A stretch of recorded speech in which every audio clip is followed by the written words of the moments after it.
The second chance of love दिल story created for entertainment. Thumbs up का चिन्ह, like, दिल, share, speech balloon, comment, bell, subscribe. Aryan को सिया की बात इतनी बुरी क्यों लगी और दादाजी राठौर के जन्मदिन पर ऐसा क्या होने वाला है जो सब कुछ बदल देगा। पिछले भाग में सिया ने पहली बार आर्यन के दिल तक पहुंचने की कोशिश की, लेकिन आर्यन अभी अपने जज्बात छिपाए हुए है। दूसरी तरफ दादाजी राठौर के जन्मदिन की तैयारियां शुरू हो चुकी हैं और सिया भी इस खास मौके का हिस्सा बनना चाहती है। The second chance of love दिल अध्याय 21 उल्टा कदम। सिया मल्होत्रा आर्यन सिंह राठौर के गुस्से से पूरी तरह डर गई थी। कमरे का माहौल इतना भारी हो गया था कि सांस लेना भी मुश्किल लग रहा था। आर्यन की ठंडी और गहरी निगाहें सीधे सिया पर टिकी थी। फिर उसने दांत भींचकर कहा, सिया, क्या तुम्हें लगता है कि मुझे गुस्सा करना नहीं आता? सिया कुछ पल के लिए चुप रह गई। उसने कभी ऐसा नहीं सोचा था। आर्यन हमेशा शांत रहता था, लेकिन जब वह नाराज होता था तब उसका गुस्सा किसी तूफान से कम नहीं लगता था।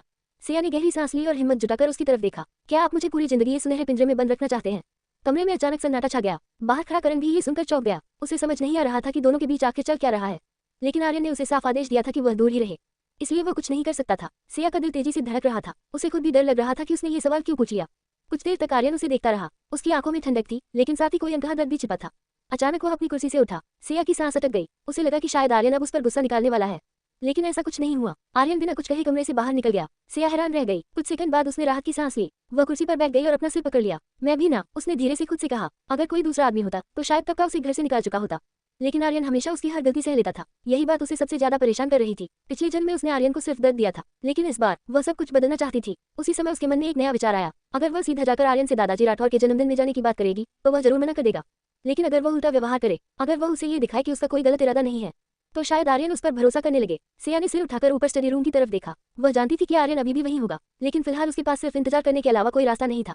उसने लंबी सांस ली। सिया, इस बार सब कुछ सही करना होगा। उसकी आंखों में पहली बार सच्चा पछतावा दिखाई दे रहा था, और शायद एक नई शुरुआत की उम्मीद भी। The second chance of love दिल अध्याय 22। क्या वह भूखी शेरनी बन गई है? उस रात आर्यन सिंह राठौर की स्टडी रूम की लाइट पूरी रात जलती रही।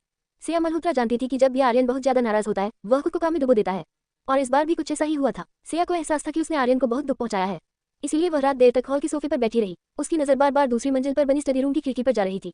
एक बार, 2 बार, 10 बार, फिर 100 बार। उसे खुद महसूस होने लगा कि अगर वह ऐसे ही ऊपर देखती रही तो उसकी गर्दन में दर्द हो जाएगा, लेकिन उसका मन मानने को तैयार नहीं था। वह सिर्फ यही सोच रही थी, क्या आर्यन का गुस्सा थोड़ा कम हुआ होगा? अगर वह अभी उसके पास चली जाए और आर्यन अभी भी गुस्से में हो तो हालात और बिगड़ सकते थे। इसी सोच में डूबी हुई थी कि तभी एक नौकरानी हाथ में कॉफी लेकर सीढ़ियों की तरफ बढ़ी।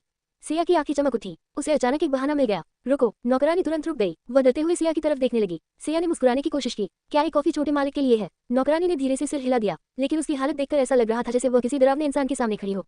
सिया को थोड़ा अजीब लगा। क्या वह सच में इतनी डरावनी थी? उसने फिर कहा, कॉफी मुझे दे दो, मैं उन्हें दे आती हूँ। नौकरानी घबरा गई। उसके चेहरे का रंग उड़ गया। सिया ने मजाक में कहा, क्या हुआ? तुम्हें लगता है मैं कॉफी में जहर मिला दूंगी? इतना सुनते ही नौकरानी की आंखों में आंसू आ गए। सिया पूरी तरह हैरान रह गई। उसे समझ नहीं आया कि वह हंसे या रोए। आखिरकार उसने खुद ही ट्रे उठा ली। ठीक है, मैं ही दे आती हूँ। इतना कहकर वह ऊपर चली गई। स्टडी रूम के बाहर करण खड़ा था। वह हमेशा की तरह आर्यन की सुरक्षा में तैनात था, लेकिन गौर से देखने पर सिया को समझ आया कि करण खड़े खड़े ही सो गया था।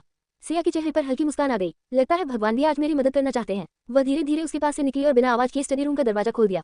अंदर आर्यन अपनी कुर्सी पर बैठा हुआ था। उसके सामने फाइलों का ढेर लगा था। वह पूरी तल्लीनता से काम कर रहा था। कमरे की हल्की पीली रोशनी उसके चेहरे पर पड़ रही थी। उसे देखकर सिया कुछ पल के लिए वहीं रुक गई। उसका दिल फिर से तेज धड़कने लगा। उसे मानना पड़ा, काम करते समय आर्यन और भी ज्यादा आकर्षक लगता था। सिया धीरे धीरे आगे बढ़ी। कॉफी की खुशबू पूरे कमरे में फैल गई। आर्यन को लगा कि कोई नौकरानी कॉफी रख रही है, इसलिए उसने सिर तक नहीं उठाया। सिया ने धीरे से कप उठाकर उसकी टेबल पर रख दिया, लेकिन जैसे ही उसने कप रखा, आर्यन ने अचानक सिर उठा लिया। उनकी नजरें टकरा गईं। सिया का दिल जोर से धड़क उठा। वह घबरा गई और बिना कुछ कहे तुरंत मुड़कर बाहर जाने लगी, लेकिन तभी पीछे से आर्यन की ठंडी आवाज आई, रुको। सिया वहीं रुक गई। उसके कदम जैसे जमीन में जम गए। वह धीरे धीरे पलटी और पहली बार उसे एहसास हुआ कि इतनी मुश्किल से मौका मिलने के बाद भी वह भाग क्यों रही थी। आखिर वह तो आर्यन को मनाने आई थी, फिर डर किस बात का था? उसने गहरी सांस ली और खुद को संभालते हुए उसकी तरफ देखने लगी। The second chance of love दिल अध्याय 23 चुराया हुआ चुंबन। सिया मल्होत्रा वहीं रुक गई। उसका दिल इतनी तेजी से धड़क रहा था कि उसे खुद अपनी धड़कनें सुनाई दे रही थी। वह धीरे धीरे मुड़ी और आर्यन सिंह राठौर की तरफ देखने लगी। आर्यन की आंखों में ठंडक थी। उसकी गहरी नजरें सीधे सिया पर टिकी हुई थी। सिया ने जबरदस्ती मुस्कुराने की कोशिश की। वो, मैं बस आपको कॉफी देने आई थी। आर्यन के होठों पर हल्की सी व्यंग्य भरी मुस्कान आई। सच, उसकी आवाज इतनी शांत थी कि सिया और ज्यादा घबरा गई। हाँ, नींद नहीं आ रही थी तो सोचा आपको देख लूं। आर्यन ने कुछ नहीं कहा। कमरे में कुछ पल के लिए खामोशी छा गई। फिर उसकी नजर सिया की कमर पर गई। कुछ दिन पहले करण की वजह से सिया को चोट लगी थी। आर्यन ने हाथ बढ़ाकर उसकी टी शर्ट का किनारा हल्का सा ऊपर किया। ठंडी हवा लगते ही सिया का चेहरा लाल हो गया। उसका दिल जैसे सीने से बाहर निकलने वाला था, लेकिन आर्यन ने केवल उसकी चोट देखी। अब कैसी है चोट? सिया कुछ पल तक उसे देखती रही। उसे उम्मीद नहीं थी कि आर्यन अभी भी उसकी चोट की चिंता करेगा। ठीक है, बहुत पहले ठीक हो गई। आर्यन ने सिर हिलाया, फिर पूछा, अगर चोट ठीक हो गई है तो नींद क्यों नहीं आ रही? सिया अचानक चुप हो गई। उसने आर्यन की तरफ देखा। उसकी आंखों में चिंता साफ दिखाई दे रही थी। उस पर सिया का दिल पिघल गया। उसने हिम्मत जुटाई, बहुत बड़ी हिम्मत। धीरे धीरे वह आर्यन के करीब गई। उसकी सांसें तेज हो चुकी थी। फिर उसने आंखें बंद की और अपने होंठ हल्के से आर्यन के होंठों पर रख दिए। एक बहुत छोटा सा चुंबन, इतना हल्का कि जैसे रात की ठंडी हवा का झोंका। समय जैसे रुक गया। आर्यन पूरी तरह स्थिर रह गया। उसकी आंखों में पहली बार हैरानी दिखाई दी। सिया का चेहरा शर्म से लाल हो चुका था, लेकिन अब पीछे हटने का कोई फायदा नहीं था। उसने धीरे से कहा, क्योंकि मैं आपको याद कर रही थी, इसलिए मुझे नींद नहीं आ रही थी। ये कहते ही उसका दिल और तेजी से धड़कने लगा। उसे खुद विश्वास नहीं हो रहा था कि उसने यह बात सच में कह दी। कुछ सेकंड तक दोनों एक दूसरे को देखते रहे। आर्यन कुछ नहीं बोला। उसकी आंखों में भावनाओं का तूफान था, लेकिन उसके चेहरे पर वही शांत भाव बने रहे। सिया समझ गई कि अगर वह एक सेकंड और रुकी तो शर्म से मर जाएगी। वह तुरंत पीछे हटी। मैं चलती हूँ, इतना कहकर वह तेजी से कमरे से बाहर निकल गई। बाहर आते ही उसकी मुलाकात करण से हुई। करण अब पूरी तरह जाग चुका था। उसने सिया को शक भरी नजरों से देखा। सिया का दिल फिर घबरा गया। वह कुछ बोले बिना तेजी से अपने कमरे की तरफ भाग गई।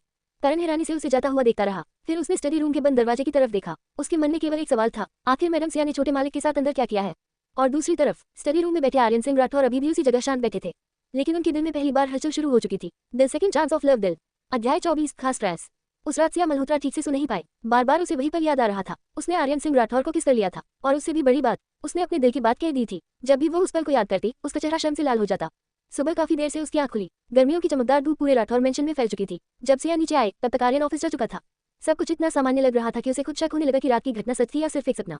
वह धीरे धीरे सीढ़ियों से नीचे उतरी। तभी एक नौकर उसके पास आया। मैडम सिया, कोई आपका इंतजार कर रहा है। सिया ने हैरानी से पूछा, मेरा इंतजार? जी मैडम। सिया ड्राइंग रूम में पहुंची। वहां एक खूबसूरत और प्रोफेशनल महिला बैठी हुई थी। महिला तुरंत खड़ी हो गई। नमस्ते मैडम सिया, मेरा नाम नैना शर्मा है। मैं डीवाई फैशन ग्रुप की चीफ डिजाइनर हूँ। सिया हैरान रह गई। डीवाई फैशन ग्रुप पूरे देश का मशहूर लग्जरी फैशन ब्रांड था। ऐसी बड़ी डिजाइनर उसके घर क्या कर रही थी। नैना मुस्कुराए, मुझे आपके लिए एक खास ड्रेस तैयार करनी है। सिया की आंखें फैल गईं। मेरे लिए? जी मैडम, छोटे मालिक के आदेश पर। सिया कुछ सेकंड तक कुछ बोल ही नहीं पाई। उसका दिल अचानक तेज धड़कने लगा। क्या इसका मतलब आर्यन ने उसे दादाजी राठौर के जन्मदिन समारोह में जाने की अनुमति दे दी थी? नैना ने फिर कहा, समय बहुत कम है, हमें सिर्फ एक दिन में आपकी ड्रेस तैयार करनी है, इसलिए मुझे आपके नाप लेने होंगे। सिया अभी भी सदमे में थी। एक दिन में ड्रेस तैयार करना, ये तो लगभग असंभव था। लेकिन नैना के चेहरे पर तनाव साफ दिखाई दे रहा था, जैसे अगर ड्रेस समय पर तैयार नहीं हुई तो उसकी नौकरी चली जाएगी। सिया को उस पर दया आ गई। वह जानती थी कि किसी और की गलती की सजा मिलना कैसा लगता है। सिया ने हल्की मुस्कान के साथ कहा, ठीक है, मैं पूरा सहयोग करूंगी। ये सुनकर नैना की आंखें हल्की लाल हो गई। बहुत बहुत धन्यवाद मैडम सिया। इसके बाद पूरे दिन नाप लेने, डिजाइन चुनने और ड्रेस की तैयारी में निकल गया।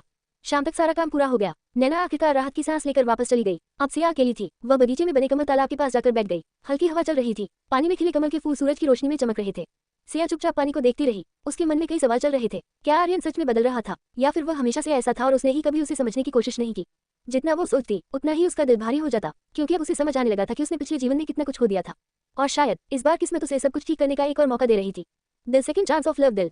अध्याय 25 दादाजी के लिए उपहार। नैना शर्मा के जाने के बाद सिया मल्होत्रा कमल तालाब के पास बैठी हुई थी। हल्की हवा चल रही थी और सूरज की सुनहरी किरणें पानी पर चमक रही थी। लेकिन सिया का ध्यान कहीं और था। वह सोच रही थी कि परसों दादाजी राठौर का जन्मदिन है। इस बार वह सिर्फ समारोह में शामिल होने नहीं जा रही थी, वह सच में दादाजी के लिए कुछ खास करना चाहती थी। पिछली बार जब वह जन्मदिन समारोह में गई थी तब उसका पूरा ध्यान विवान कपूर पर था, लेकिन अब सब कुछ बदल चुका था। इस बार उसका मकसद अलग था। राठौर परिवार के सभी लोग उसे घर की बहू मानते थे, और दादाजी राठौर भी हमेशा उसे अपने परिवार का हिस्सा समझते थे। ऐसे में खाली हाथ जाना सही नहीं होगा। सिया ने गहरी सांस ली। लेकिन मैं उपहार खरीदूं तो कैसे? उसके पास खुद के पैसे नहीं थे, और बिना अनुमति के वह बाहर भी नहीं जा सकती थी। आर्यन सिंह राठौर से जाकर अनुमति मांगना भी उसे ठीक नहीं लगा। अभी उसने उससे एक बड़ी मदद मांगी थी। अगर अब वह एक और मांग रख देती तो शायद अच्छा प्रभाव नहीं पड़ता। काफी देर सोचने के बाद उसे एक ही इंसान याद आया। करण। पूरे राठौर मेंशन में वही था जिसे बाहर आने जाने की सबसे ज्यादा आजादी थी। सिया ने मन ही मन फैसला कर लिया, मैं करण से मदद मांगूंगी। उसी समय किस्मत भी उसका साथ देती दिखाई दी। कुछ देर बाद करण घर वापस लौट आया। शायद वह आर्यन के लिए कोई जरूरी सामान लेने गया था। घर में घुसते ही वह सीधे ऊपर जाने लगा। सिया ने तुरंत आवाज लगाई, करण। करण सीढ़ियों पर रुक गया। उसने पीछे मुड़कर सिया की तरफ देखा। उसके चेहरे पर हमेशा की तरह सख्ती थी। मैडम सिया, अगर आपको किसी चीज की जरूरत है तो हाउसकीपर से बात कीजिए। सिया मुस्कुराई, मुझे हाउसकीपर की नहीं, तुम्हारी मदद चाहिए। करण के चेहरे पर साफ दिखाई दे रहा था कि वह ज्यादा बात नहीं करना चाहता, लेकिन सिया इस घर की मालकिन थी, इसलिए वह मना भी नहीं कर सकता था। आखिरकार वह नीचे आ गया। क्या काम है मैडम? सिया ने बिना घुमाए फिराए सीधे कहा, परसों दादाजी राठौर का जन्मदिन है, मैं उनके लिए एक उपहार खरीदना चाहती हूँ, क्या तुम मेरी मदद करोगे? करण कुछ पल के लिए चुप रह गया। उसके चेहरे पर आश्चर्य साफ दिखाई दे रहा था। उसे विश्वास ही नहीं हो रहा था कि सिया दादाजी के लिए उपहार खरीदना चाहती है। पहले वाली सिया ऐसा कभी नहीं करती। उसने संदेह भरी नजरों से पूछा, क्या आप जन्मदिन समारोह में जा रही हैं? सिया ने सिर हिलाया, हाँ। करण और भी हैरान हो गया, क्या छोटे मालिक ने इसकी अनुमति दे दी है? सिया ने आत्मविश्वास से कहा, बिल्कुल। करण को अभी भी यकीन नहीं हो रहा था, लेकिन उसे लगा कि इस बात पर झूठ बोलने का कोई मतलब नहीं है। अगर छोटे मालिक ने अनुमति नहीं दी होती तो सिया बाहर जाने की बात भी नहीं करती। उसने कुछ देर सोचा, फिर धीरे से सिर हिलाया, ठीक है मैडम, मैं आपकी मदद कर दूंगा। सिया के चेहरे पर तुरंत मुस्कान आ गई। आखिरकार उसे दादाजी के लिए एक खास उपहार चुनने का मौका मिल गया था, लेकिन उसे बिल्कुल अंदाजा नहीं था कि आने वाला जन्मदिन समारोह उसकी जिंदगी में एक बहुत बड़ा मोड़ लेकर आने वाला है। थम्स अप का चिन्ह। अगर आपको ये कहानी पसंद आई हो तो लाइक, शेयर और कमेंट जरूर करें। बेल चैनल को सब्सक्राइब करना न भूलें। दादाजी राठौर के जन्मदिन समारोह में ऐसा क्या होने वाला है जो सिया और आर्यन की जिंदगी हमेशा के लिए बदल देगा, और क्या राठौर परिवार सिया के बदले हुए रूप को स्वीकार करेगा? Stay tuned for chapters 26 to 30। दिल।